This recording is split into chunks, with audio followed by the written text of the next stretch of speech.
귀환하게 되어지는 그런 복이 임하게 되었다는 것입니다.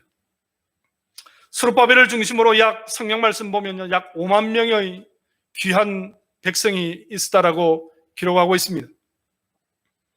스룹바벨이 남유다 예루살렘으로 돌아와서 제일 먼저 한 것이 무엇입니까? 초막절을 지키는 것이죠. 초막절. 여러분 잘 아시다시피 이스라엘은 7대 절기가 있습니다. 유월절, 무교절, 초실절, 그리고 오순절, 나팔절, 대속죄일, 그리고 마지막에 10월달, 우리 태양력으로 보면 한 10월 정도가 되죠. 장막절 또는 초막절이라고 하는 이 절기가 있습니다. 스룹바벨이 예루살렘으로 돌아오자마자 제일 먼저 지킨 것이 하나님 앞에 절기를 지켰다는 것입니다. 초막절을 지켰다는 것이죠. 초막절은 어떤 의미입니까? 하나님 앞에 잔치를 베풀라는 것이죠. 그러니까 이 초막절은요, 완전 대축제일이었다는 거예요. 포로로 귀환한 그 순간, 그 날을 기념하여서 초막절을 하나님 앞에 올려드리면서 하나님 앞에 무엇 했겠습니까? 예배했다는 것이죠. 예배. 결국 스룹바벨이 와서 귀환해서 이스라엘 민족과 같이 한 업적, 그 일이 무엇입니까? 성전을 건축하였다는 것입니다. 성전을 건축. 성전을 건축하였다는 말은 무슨 말입니까? 바로 예배를 회복했다는 것이죠. 사랑하는 성도 여러분, 고난 가운데 우리가 기대해야 될 것이 무엇입니까? 바로 고난 가운데서 우리가 하나님 앞에 예배해야 한다는 것이죠. 예배는 우리의 감정에 따라서 좌지우지되는 것이 아닙니다. 우리가 기분 나쁘기 때문에 예배 안 드려. 오늘은 기분이 좋기 때문에 예배해야지. 그런 것이 아니라는 것이죠. 예배는 우리의 감정을 배제하는 것입니다. 온전히 여호와 하나님에게만 집중하는 것입니다. 이스라엘의 1차 포로 기한을 통하여서 예배가 회복되어지는 모습을 보게 되어집니다. 두 번째 기한, 포로 기한이 일어나죠. BC 458년에 학사 에스라를 통하여서 2차 포로가 이루어집니다. 성경 말씀 보니까 거기 남자만 약 2,000명이었다라고 말합니다. 그러니까 여자와 또 다른 잡족들과 노예들과 수없이 많은 가축들이 있었겠죠.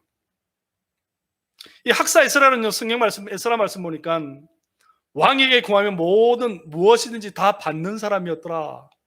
왕으로부터 모든 것을 요구하는 대로 다 받을 수 있는 사람, 아주 유력한 사람이었음을 우리가 짐작해 볼 수 있습니다.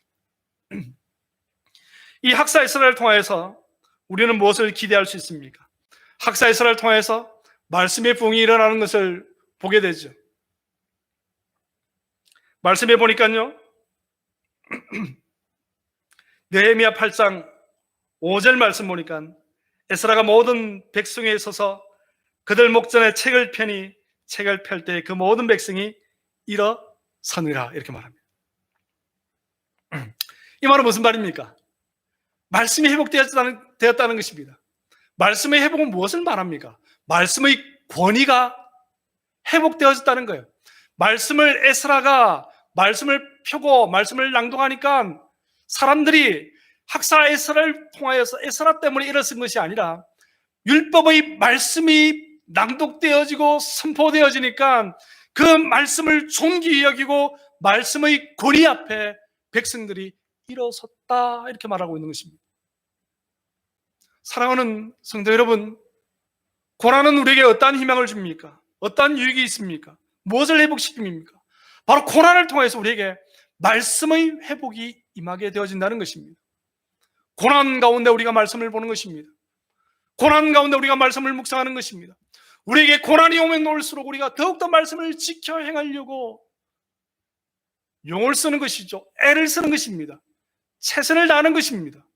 그것이 바로 신앙인의 모습입니다. 3차 포로 기한이 이르지 않죠. BC 444년, 여러분 잘 아시다시피 느헤미야에 의해서 50일 만에 무엇이 건축되어집니까? 예루살렘 성벽이 건축되어지죠. 아주 놀라운 일입니다. 50일 만에 완성했다는 것은요, 기적과 같은 일입니다. 당시 성벽이 없는 민족은요, 나라 취급을 받지 못하죠. 요즘으로 치면 국경과 같은 것입니다. 성벽을 재건함으로 인해서 나라다운 면모를 이루었다는 것입니다. 즉 쉽게 말해서 이스라엘 민족의 남유다 유대인의 공동체성을 확립했음을 보여주고 있는 거예요. 성벽을 완성했다는 것은요, 공동체가 회복되어졌음을 보여주고 있다는 것입니다. 사랑하는 성도 여러분, 고난은 하나님께서 회복시킴의 유익이 있음을 우리는 잘 알고 있습니다. 1차 포로 기한을 통해서 어떤 회복이 있습니까? 예배의 회복이 있는 거예요. 2차 포로 기한을 통해서 어떤 회복이 있습니까? 말씀의 회복이 있는 것입니다. 3차 포로 기한을 통해서 어떤 회복이 있습니까? 바로 공동체의 회복을 경험할 수 있게 되어진다는 것이죠. 시편 140편 12절 말씀 보니까 이렇게 기록하고 있습니다. 내가 알거니와 여호와는 고난당하는 자를 변호해 주시며 궁핍한 자에게 정의를 베푸시리이다. 사랑하는 성도 여러분, 고난 가운데 혼자 있다고 생각하십니까? 고난 가운데 외롭다고 생각하십니까? 고난의 어두운 터널을 혼자 걸어가고 있다고 생각하십니까? 사랑하는 성도 여러분, 그때도 하나님께서 우리에게 예배라는 그 도구를 통해서, 말씀이라는 도구를 통하여서, 공동체라는 그 도구를 통해서 우리를 위로해 주시고 우리와 동행하시고 우리의 삶을 인도하고 계심을 믿으시기 바랍니다. 그러한 하나님이세요. 하나님은 그런 멋진 분이십니다. 우리는 고난을 통하여서 하나님의 하나님 되심을 고백하게 되어지는 것이죠. 즉 쉽게 말해서 고난을 통해서 우리는 간증거리가 생겨나게 되어진다는 것입니다. 오늘 3절 말씀 보니까 이렇게 기록하고 있죠. 그러므로 우리가 여호와를 알자. 힘써 여호와를 알자. 그의 나타나시면 새벽빛같이 어김없나니 비와 같이 땅을 적시는 늦은 비와 같이 우리에게 임하시리라. 이렇게 말씀하고 있습니다. 여호와 하나님을 힘써 알자라고 말하고 있죠. 힘써 안다는 말은 무슨 말입니까? 하나님의 하나님 되심을 안다는 거예요.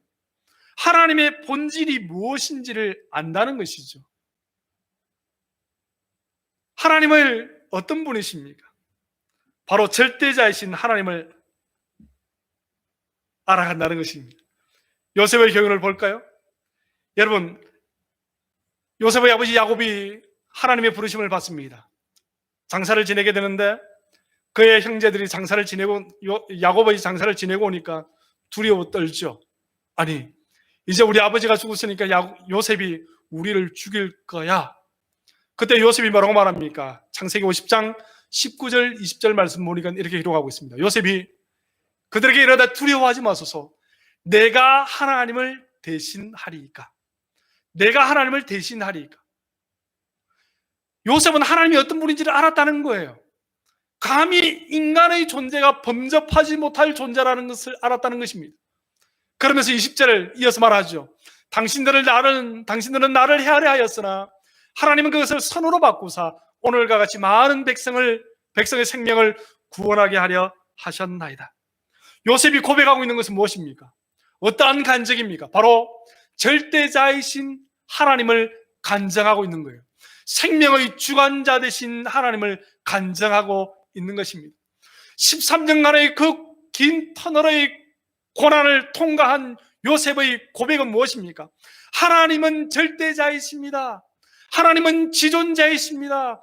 하나님은 많은 백성을 구원케 하신 생명의 하나님이십니다라고 고백하고 있는 것입니다. 사랑하는 성도 여러분, 저와 여러분들에게는 어떤 고백이 있습니까? 남유다의 민족에게도 고백이 있습니다.